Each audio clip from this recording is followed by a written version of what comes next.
Nous avons décrit la façon classique de construire une interface graphique pour une application Android, donc du XML, du Kotlin à côté. Alors maintenant, nous allons passer au composable. Alors pour ce faire, je vais démarrer carrément un nouveau projet.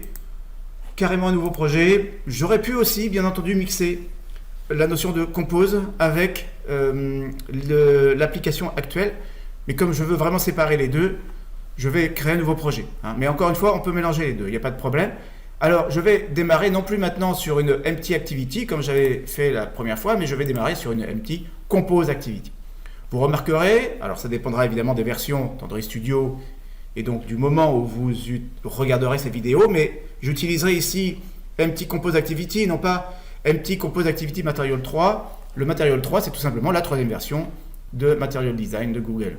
Je reste ici sur Material 2, qui est donc actuellement la façon de faire officielle.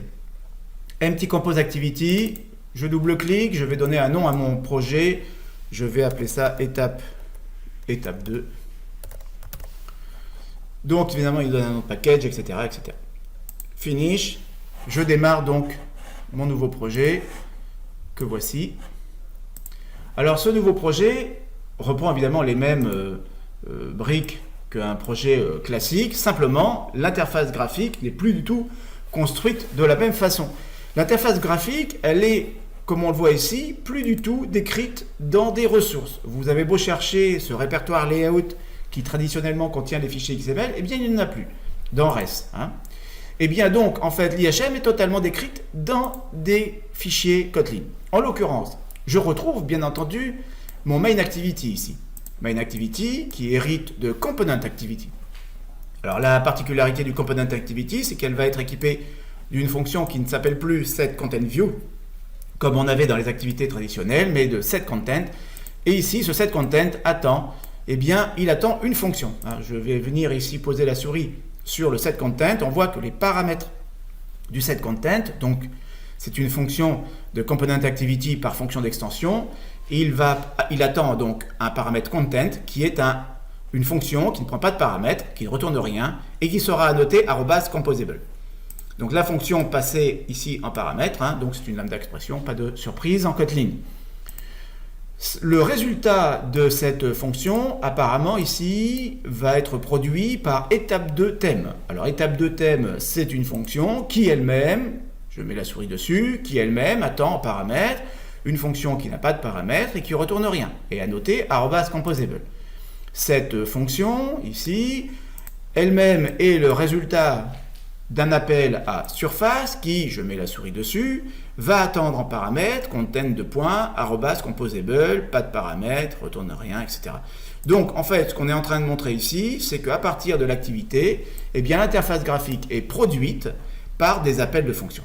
Et donc, évidemment, ces fonctions sont composées les unes des autres, puisqu'elles s'appellent les unes les autres, et cette composition va donner son nom, en fait, au framework. On va parler donc de Jetpack Compose. Les fonctions que j'appelle pour produire les éléments graphiques, ce sont ce qu'on appelle des composables. Donc évidemment, étape 2 thème, on ne le voit pas apparaître ici dans mon code directement, mais surface est une fonction composable déjà préparée.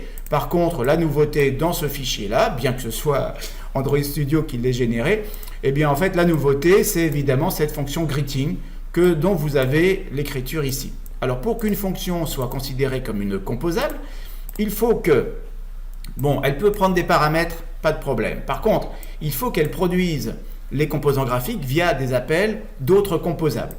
La notation sera aussi impérative, la fonction doit être annotée @composable. Le fait qu'elle soit annotée @composable va permettre au compilateur Compose de générer un code qui produira, lui, l'élément graphique, en l'occurrence ici, le TextFeed, le TextView, qui correspond à mon élément texte. Donc, le nom des composants graphiques, en quelque sorte, a changé, puisqu'en réalité, si vous aviez travaillé avec du XML, vous auriez écrit ici un TextView. Mais la fonction qui produit ce TextView, aujourd'hui, avec Compose, s'appelle text. Après, ces fonctions prennent des paramètres ou pas. Vous avez en Kotlin, vous le savez, la possibilité de placer les paramètres, comme greeting ici de .name, vous l'appelez en passant une chaîne de caractères, automatiquement le compilateur évidemment fait le lien entre le name et le Android entre double quotes. Par contre, avec texte, ce qui se passe ici, c'est que l'on a nommé le paramètre que l'on voulait passer. Effectivement, quand vous regardez la signature de cette fonction texte, alors je vais être obligé de monter un petit peu dans mon écran parce que sinon on ne voit pas toute la signature.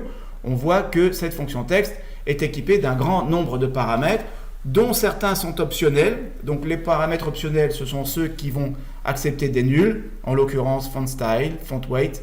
En Kotlin, vous repérez ces paramètres par des points d'interrogation, ou bien vous pouvez avoir parfois des valeurs par défaut sur les paramètres, ce qui rend le paramètre donc optionnel. En l'occurrence ici, texte, vous lui passez essentiellement le texte que vous voulez afficher. Nous discuterons ensuite des autres paramètres. Il y en a certains qui sont assez évidents concernant du texte. Évidemment, la font size, tout le monde a compris qu'il s'agissait de la taille de la police de caractère. Par contre, moins évident peut-être, qu'est-ce que c'est qu'un modifieur au niveau d'un texte. Alors, quand on regarde maintenant la construction de l'activité, effectivement, quand l'activité vient à la vie, on passe par le onCreate. Donc, vous savez qu'une activité commence sa vie par l'appel de la méthode onCreate, après l'appel de son constructeur. Le paramètre n'a pas changé, le bundle. Et puis ici, par contre, au lieu d'avoir un chargement d'un fichier XML et le besoin d'aller rechercher ensuite dans le code Kotlin un ID, une référence vers un élément graphique dont l'ID est à moitié improbable, eh bien, vous avez tout simplement à enchaîner des fonctions de cette façon-là. Donc, en l'occurrence, Surface est un composant graphique que nous décrirons un peu plus loin, qui vous permet essentiellement d'appliquer des caractéristiques graphiques, en l'occurrence ici une couleur sur couleur de fond en fait de votre surface qui va donc s'appliquer à greeting, et ensuite des fonctions comme greeting, en fait on va en trouver, vous allez construire votre IHM avec, et puis de temps en temps vous allez chercher un composant qui existe déjà, un composable qui existe déjà, comme par exemple ici le texte. Quand je vais exécuter ma fonction onCreate, application décomposable, pour produire globalement un composant graphique, donc qui va servir de vue à mon activité. Une petite remarque, évidemment, ce qui va se passer en réalité dans la vie de l'application, c'est qu'il va y avoir deux étapes finalement. Va y avoir une étape de composition initiale, alors la différence que je vais faire entre la composition et la recomposition, ici dans l'exemple de code, n'a pas une grosse importance, parce que dans la mesure où je n'ai pas de paramètres qui varient au cours du temps, je n'ai pas évidemment de surprise à attendre de cette notion, mais lorsque vous appelez pour la première fois le sendContent, il faut qu'il y ait une composition, donc génération du code qui permet de construire les éléments graphiques et ensuite exécution de votre fonction greeting. En l'occurrence ici, évidemment, vous avez un TextView avec un texte qui s'affiche, mais si ce TextView était lié à des variables comme $name qui variaient dans le temps, il faudrait alors évidemment évoquer la notion de recomposition, c'est-à-dire que l'on reconstruit l'IHM pour afficher évidemment les nouveautés. Ça va impliquer un certain nombre de choses. Bon, évidemment, rien de très original en réalité, mais par exemple, évidemment, vos fonctions, elles produisent des éléments graphiques, il ne faut pas qu'elles fassent des tâches très longues, dans la mesure où, quand même, on est en train de produire l'IHM. Donc, si vous bloquez le traitement de greeting, par exemple, en faisant un accès réseau ou je ne sais pas quoi, eh bien, vous allez forcément vous retrouver avec des écrans qui sont inadaptés, donc écran gris, etc. Je reviendrai après sur le preview de ce fichier. Pour ce qui est de la fonction qui s'appelle étape 2 thème. Alors, étape 2, c'est le nom de mon projet. Bon, rien d'original. Par contre, étape 2 thème, c'est clairement pas une fonction que vous avez écrite dans ce fichier-là. Et effectivement, c'est une fonction qui sera vraisemblablement définie ailleurs. Alors, le projet par défaut, aujourd'hui, 18 janvier 2023, on me génère un fichier qui s'appelle thème.kt dans lequel je suis censé retrouver mes fonctions de thème.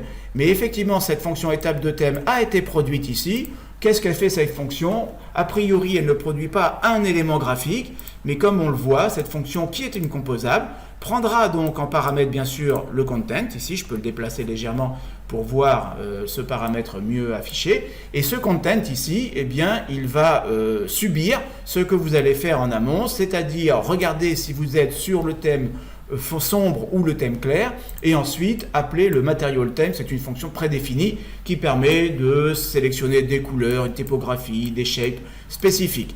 Alors, on est d'accord que Material Theme fait référence au Material Design de Google et que le Material Design, en tout cas dans sa version 2, définit 3 composantes, les couleurs, la typographie, c'est-à-dire la taille des textes, la forme, etc. Et puis, les différentes formes que vous pouvez utiliser pour dessiner vos composants graphiques. Est-ce que vous arrondissez les angles? Est-ce que vous faites des rectangles, des ronds ou des triangles? Donc, voilà.